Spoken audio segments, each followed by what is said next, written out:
अब इसमें है चैप्टर 8 शॉर्ट रन इक्विलिब्रियम, जो आपको बताया था उस वाले चैप्टर में, इसका रिवीजन जल्दी से कर लेंगे। एग्रीगेट डिमांड और एग्रीगेट सप्लाई अप्रोच बताई थी ना उसमें, तो इसमें क्या क्या चीज़ है देखो। इसमें दो कॉन्सेप्ट होंगे, एग्रीगेट डिमांड और एग्रीगेट सप्लाई के बारे में पढ़ेंगे, और सेविंग और इन्वेस्टमेंट अप्रोच, दो इंपॉर्टेंट क्वेश्चन आएंगे। एग्रीगेट डिमांड और एग्रीगेट सप्लाई अप्रोच और सेविंग और investment approach. Aggregate demand is equal to aggregate supply. Equilibrium point के बारे में बात करें, इक्विलिब्रियम पॉइंट कहाँ अचीव होगा, जहाँ पर अभी हमने पढ़ा था बीईपी के बारे में, ब्रेक इवन पॉइंट कहाँ अचीव हो रहा था। अब इसमें पढ़ेंगे उसके इक्विलिब्रियम के बारे में। इक्विलिब्रियम पॉइंट कहाँ अचीव होगा, जहाँ पर एग्रीगेट डिमांड और एग्रीगेट सप्लाई जहाँ पर इक्वल होंगी और इंटरसेक्ट करेंगी, वहाँ पर क्या होगा, इक्विलिब्रियम पॉइंट अचीव होगा। अब aggregate demand equal to aggregate supply, अब इसी में से ही हमारा सेविंग और इन्वेस्टमेंट अप्रोच भी निकल जाता है। एग्रीगेट डिमांड का फॉर्मूला क्या होता है, सी प्लस आई, और एग्रीगेट सप्लाई का मतलब होता है सी प्लस एस।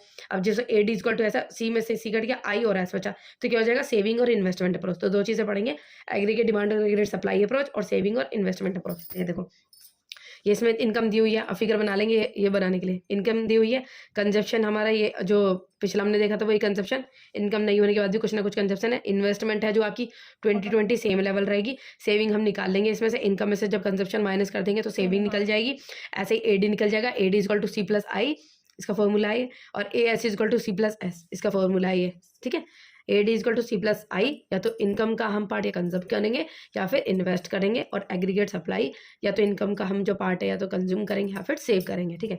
अब जहाँ पर आपके पॉइंट इंटरसेक्ट करते हैं, जहाँ पर AD equal to A S हो जाए, तो ये पॉइंट है जहाँ पर 300 ये पॉइंट है जहाँ पर AD equal to A S हो रहा है, AD equal to A S हो रहा है, तो ये कौन सा पॉइंट है, इक्विलिब्रियम पॉइंट है, ये वाला पॉइंट इक्विलिब्रियम का पॉइंट है। और इससे जो पॉइंट है पहले, जहाँ पर एग्रीगेट डिमांड ज़्यादा हो रही है अगर एग्रीगेट सप्लाई, तो इसको कहेंगे एक्सेस डिमांड।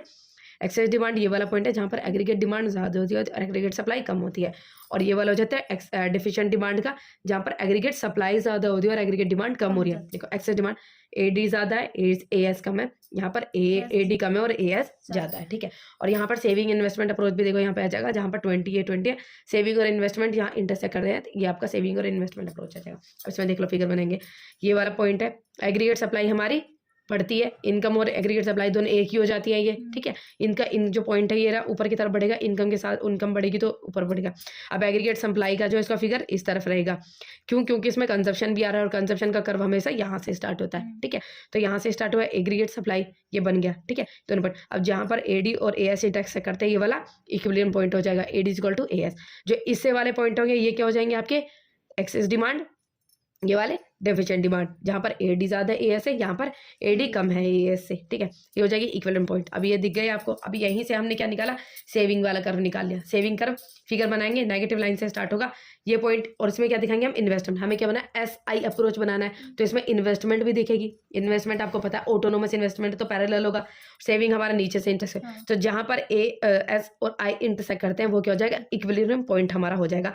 और देखो, ब्रेक इवन पॉइंट कौन सा पॉइंट था, ब्रेक इवन पॉइंट वहाँ था जहाँ पर सी प्लस एस इंटरसेक्ट करते हैं, सी और एस जहाँ पर ब्रेक इवन पॉइंट जहाँ पर इनकम और सी इंटरसेक्ट करते हैं, इनकम और सी इंटरसेक्ट करते हैं, तो यहाँ पर ये वाला पॉइंट है।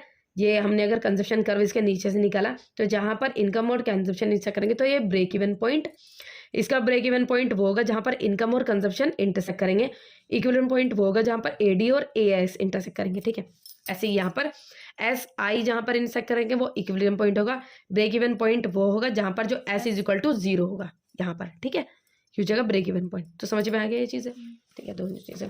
अब ये देखेंगे जो ए एस है, इसका अप्रोच के बारे में एक्सप्लेन क्वेश्चन आ जाएगा इसको 5 नंबर का। तो इसमें क्या चीज़ें करनी है, पहले क्या बताना है इसमें, पहले इसमें बताना है कि एडी क्या होता है, ए एस क्या होता है, ठीक है। ए क्या होता है, एडी क्या होता है, ए एस क्या होता है। एडी के कंपोनेंट्स बताने हैं, सी प्लस आई, और ए एस के कंपोनेंट बताते हैं सी प्लस एस।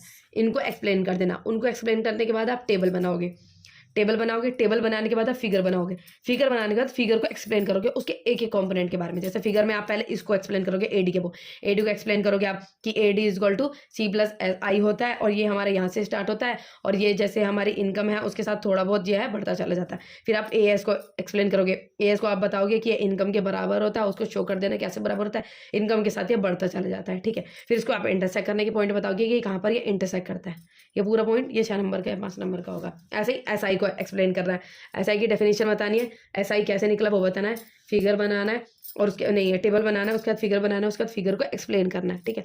ये चीज़ें आपको बतानी है, उसका रिलेशन बताना है। देखो बोथ डिफाइन से aggregate demand is equal to aggregate supply it's component. अब इसमें हाँ ये पूरा यही चीज़ें हमने कि क्या क्या चीज़ें हमें एक्सप्लेन करनी है। अब देखो अब एक्सप्लेन फिगर। अब इसमें देखा कि हमने क्या हुआ था एग्रीगेट डिमांड और जहाँ पर एग्रीगेट सप्लाई थी एक्सेस डिमांड था ये। इसमें क्या होगा मेरी चीज़ों की डिमांड ज़्यादा हो रही है लेकिन सप्लाई उतनी नहीं हो रही, तो उसे में क्या होगा मेरी क्या हो रही थी चीज़ों के रेट बढ़ने शुरू हो जाएंगे। तो चीज़ से हमें घटने के लिए क्या करना पड़ेगा, हमें प्रोडक्शन करना पड़ेगा। प्रोडक्शन करेंगे तो क्या हो जाएगी सप्लाई ज़्यादा बढ़ जाएगी, उससे प्रोडक्शन करेंगे तो लोगों को एम्प्लॉयमेंट में मिलेगी और फिर AD इक्वल टू AS हो जाएगा। ये वाला पॉइंट क्या था डेफिशिएंट डिमांड का। डेफिशिएंट डिमांड जिसमें एग्रीगेट डिमांड कम थी और सप्लाई ज़्यादा होती। जब सप्लाई ज़्यादा होती मतलब इन्वेंट्री बढ़ रहा था और स्टॉक बढ़ रहा था, चीज़ों के रेट घटने शुरू हो जाएंगे। तो चीज़ों के रेट जब घटने शुरू हो जाएंगे स्टॉक ज़्यादा बढ़ जाएगा तो लोगों को क्या कर देनी चाहिए प्रोडक्शन रोक देंगे। जब वो प्रोडक्शन को रोक देंगे तो क्या हो जाएगा AD इक्वल टू AS हो जाएगा। ठीक है, अब ऐसे ही SI अप्रोच ये हमने देखा कि जहाँ पर ये नेगेटिव है, जहाँ पर हमारा जो सेविंग है वो क्या हो जाता है कम हो जाता है, इन्वेस्टमेंट ज़्यादा हो रही है। यहाँ पर सेविंग ज़्यादा हो रही है इन्वेस्टमेंट कम हो रही है। तो ऐसे ही जहाँ पर मेरी क्या हो जाती है सेविंग ज़्यादा है और इन्वेस्टमेंट कम हो रही है तो मेरे लोग क्या कर रहे हैं सेव ज़्यादा कर रहे हैं और खर्चा कम कर रहे हैं। जब लोग सेव ज़्यादा करेंगे और खर्चा कम करेंगे तो इन्वेंट्री क्या होगी बढ़ जाएगी। जब इन्वेंट्री बढ़ जाएगी तो उनके पास ज़्यादा सामान रखेंगे तो क्या करना चाहिए प्रोडक्शन कम कर देनी चाहिए। प्रोडक्शन कम करेंगे तो इससे क्या हो जाएगा कि जो लेवल है वो बराबर जाए, इक्विलिब्रियम पॉइंट अचीव हो जाएगा। ऐसे ही ये लोग ज़्यादा इन्वेस्ट कर रहे हैं लेकिन उतना सेव नहीं कर रहे, बहुत ज़्यादा लोग खर्चा कर रहे हैं इन्वेस्ट नहीं कर रहे, तो क्या करना पड़ेगा इसमें प्रोडक्शन को बढ़ाना पड़ेगा। क्योंकि इन्वेंट्री जो थी लोग इन्वेस्ट करते जा रहे हैं खर्ची हो गई तो क्या करें प्रोडक्शन को बढ़ा देना पड़ेगा। तो यहाँ पे भी क्या हो जाएगा इक्विलिब्रियम पॉइंट अचीव हो जाएगा। तो ये दोनों पॉइंट समझ में आ गया, AS क्या हो जाएगा और SI approach AD AS approach. इसमें आप देखेंगे इक्विलिब्रियम पॉइंट क्या हो जाता है। इक्विलिब्रियम पॉइंट कैसे कैसे अचीव होता है, एक तो full employment level over full equilibrium over equilibrium और अंडर एम्प्लॉयमेंट लेवल पे। देखो फुल इक्विलिब्रियम पे कहाँ पर जगह जहाँ पर AD और AS दोनों इंटरसेक्ट करते हैं, ये वाला है full employment level, equilibrium point पे अचीव होगा। दूसरा हो जाएगा अंडर एम्प्लॉयमेंट लेवल, क्या होगा जब AD मेरा AD से नीचे जब मेरा पॉइंट चला जाएगा। अंडर एम्प्लॉयमेंट मतलब कम एम्प्लॉयमेंट, तो AD जब नीचे की तरफ शिफ्ट हो जाएगा, AD नीचे की तरफ शिफ्ट होगा तो जो पॉइंट इंटरसेक्ट करेगा AD नीचे की तरफ शिफ्ट होगा तो ये वाला पॉइंट जो है ये क्या हो जाएगा अंडर एम्प्लॉयमेंट वाला। ठीक है, और ओवर एम्प्लॉयमेंट का मतलब है जैसे आपने फिगर बनाया जब AD आपका ऊपर की तरफ शिफ्ट हो जाए, जब ओवर एम्प्लॉयमेंट हो रही है लोगों की, ऐसे कंडीशन है नहीं। ओवर एम्प्लॉयमेंट ये वाला पॉइंट जब ऊपर की तरफ शिफ्ट हो जाएगा, ये यहाँ पे था यहाँ इंटरसेक्ट कर रहा था, अभी ऊपर की तरफ शिफ्ट हो जाएगा तो ये पॉइंट यहाँ इंटरसेक्ट करेगा तो ये हो जाएगा ओवर फुल एम्प्लॉयमेंट लेवल। तो इसकी डेफिनेशन हो जाएगी फुल एम्प्लॉयमेंट लेवल की when aggregate demand intersect aggregate supply, जहाँ पर इंटरसेक्ट करते हैं full employment level. Under employment level when aggregate demand और एग्रीगेट सप्लाई इक्वल हो लेकिन below the equilibrium point there is a under employment. Equilibrium point के नीचे, ये इक्विलिब्रियम पॉइंट के नीचे है ना, ये इक्विलिब्रियम पॉइंट है और इसके नीचे, और ये वाला इक्विलिब्रियम पॉइंट के ऊपर। ठीक है, ओवर एम्प्लॉयमेंट। अब इसमें देखेंगे इन्वेस्टमेंट मल्टीप्लायर क्या होता है। इन्वेस्टमेंट मल्टीप्लायर ये भी इंपॉर्टेंट है, मीनिंग रिलेशन इसके कैसे है और उसके फॉर्मूला। इन्वेस्टमेंट मल्टीप्लायर का फॉर्मूला यही है कि इन्वेस्टमेंट मल्टीप्लायर का मतलब यही है कि भाई जैसे व्यक्ति ने इन्वेस्टमेंट की तो जो मल्टीप्लायर का मतलब है कि कितना उसका गुणा होकर मिला, कि कितनी इन्वेस्टमेंट की और कितना उसका गुणा होकर उसको मिला, ये चीज़ है। अभी इन्वेस्टमेंट मल्टीप्लायर का फॉर्मूला क्या है, के इज उसको कैसे शो किया जाता है, के से। K is equal to increase in income divided by increase in investment, बढ़ती हुई इनकम, और ये इंक्रीज इन इन्वेस्टमेंट बढ़ती हुई इन्वेस्टमेंट। ठीक है, when in economy investment did so it will generate more income. ये कहते हैं कि जब हम किसी चीज़ में इन्वेस्ट करते हैं तो जितना इन्वेस्ट करेंगे उससे ज़्यादा वो इनकम देगा। जब व्यक्ति इन्वेस्ट करता है तो तभी तो कि उसको ज़्यादा इसका इनकम मिली। 1000 इन्वेस्टमेंट किया तो कितनी इनकम मिली 10,000, तो कितना हो गया 10 टाइम्स। कितने ज़्यादा बढ़ गई 10 टाइम्स बढ़ गई। ये देखो इसमें दिखाया कि 1000 इन्वेस्टमेंट किया एक बार पहले ही साल में, 1000 इसकी इनकम मिली। जब इस इनकम मिली तो इसने क्या किया कंज्यूम करती, इनकम का जो पार्ट है 9 से कंज्यूम किया 100 सेव किया। अब जिसके लिए वो जब कोई खर्चा करेगा तो दूसरे व्यक्ति के लिए इनकम हो जाएगी, इसके लिए इनकम थी। फिर उसका कुछ इतना देखो एमपीसी का इतना पॉइंट हमें जो 0.9 हमें एमपीसी दिए, इसका हमें इतना ही कंज्यूम करना है, कितना इतना कंज्यूम करना है, बाकी बच्चा सेव करना है। ऐसे ही ये हो गई इनकम और ये किसी लिए इनकम, ये कंजप्शन हो गया, किसी के लिए इनकम हो गया। ऐसे ही पॉइंट हो जाएगा। 1000 जो था वो जब लास्ट में जाके आपका 10,000 हो जाएगा, और जो 1000 था यहाँ पे सेविंग कितनी हो जाएगी 1000।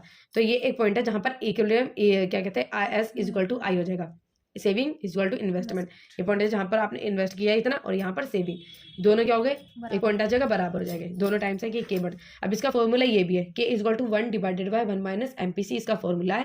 अगर मेरा 1 देखो हमने कितना किया तो मेरा जो एमपीसी कितना जो 10 टाइम्स हो गया ना, ये जब मेरा एमपीसी 0.9 था तो मेरा जो के है वो कितना आएगा, देखो कैसे निकलेगा, 10 गुना बढ़ गई ना। 1000 किया तो कितनी गुना बढ़ गई 10 गुना बढ़ गई। तो वो कैसे पता चली, एमपीसी का फॉर्मूला लगाया तो एमपीसी का मतलब 0.90, इसको सोल्व किया तो मेरा जो के था वो कितने निकल गया है 10 टाइम्स, मतलब 10 गुना मेरी इनकम बढ़ेगी। अगर मैं इतना सेव करूंगी तो मेरी इनकम 10 गुना बढ़ जाए, मतलब इतना कंज्यूम करूंगी तो जो इनकम जो इन्वेस्ट किया था वो कितना गुना बढ़ जाएगा, 10 गुना बढ़ जाएगा। ये इसके फॉर्मूला है, K is equal to 1 income divided by investment, K is equal to 1 divided 1 minus MPC, और इसका मतलब क्या होता है एमपीएस, तो K is equal to 1 minus divided by MPS, ये इसका हो गया। अब रिलेशनशिप विद द एमपीसी और एमपीएस के साथ इसका क्या रिलेशन होता है, जो इन्वेस्टमेंट है उसका के एमपीसी और एमपीएस के साथ क्या रिलेशन, देखो एमपीसी के साथ क्या रिलेशन है, एमपीसी के साथ इसका डायरेक्ट रिलेशन होता है। जैसे जैसे देखो एमपीसी बढ़ी तो मेरा के भी बढ़ गया, जब एमपीसी घटेगी तो के भी क्या होगा, घट जाएगा, जब एमपीसी घटेगी तो के भी घट जाएगा। देखो इसमें क्या हुआ, जब कि 0.9 रखा था तो थे, अगर जो एमपीसी आप 0.5 रखोगे तो आपका जो के था वो भी घट जाएगा। तो एमपीसी के साथ मार्जिनल प्रोपेंसिटी टू कंज्यूम, इसके साथ जो आपका के का रिश्ता क्या होता है, डायरेक्ट रिश्ता होता है, के बढ़ता है, ये बढ़ता है तो के भी बढ़ेगा, के ये घटेगा तो के भी घटेगा।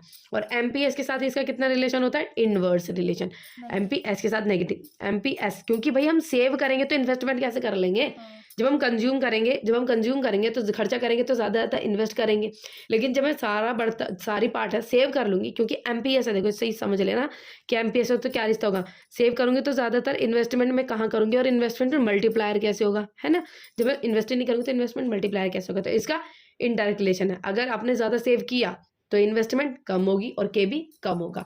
अगर ज़्यादातर जो है आपने खर्चा, अगर वो क्या कहते हैं, हाँ, तो जैसे ये बढ़ी ऐसे ही घटेगी, जैसे ही घट जाएगी तो ये बढ़ जाएगी, कम सेव करोगे तो इन्वेस्टमेंट बढ़ेगी और मल्टीप्लायर भी बढ़ेगा। तो ये चीज़ है। एमपीएस ये बताया था कि अगर एमपीसी अगर आपका 0 है तो के 1 हो जाएगा, एमपीसी जो एमपीएसी है आपका 1 है तो आपका जो के है वो इन्फिनिटी हो जाएगा।